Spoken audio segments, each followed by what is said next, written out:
বন্ধুরা চলে এসেছি ভাইয়ের বার্থডে সেকেন্ড পার্ট নিয়ে।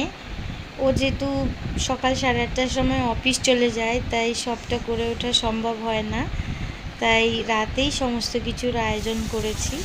তো এখানে এই যে বোনলেস চিকেন নিয়ে নিয়েছি, তো এই পেপার চিকেন রান্না করছি। আর তার সাথে ও তো পায়েস খায় না, তাই ওর জন্য একটু সিমুইও রান্না করেছি। আর এই যে ফ্রাইড রাইস করে রেখেছি। তারপরে এই যে পনির, কাজু বাদাম, চারমগজ, পোস্ত টোস্ত দিয়ে পনির রান্না করেছি। 5 রকমের ভাজা তো করেইছি। এই দেখো আমার ভাইয়ের বার্থডের খাবারের মেনু রেডি। তুই ওরে হেভি ড্রেস তো দিয়েছিস, তো একটু দূরে যা।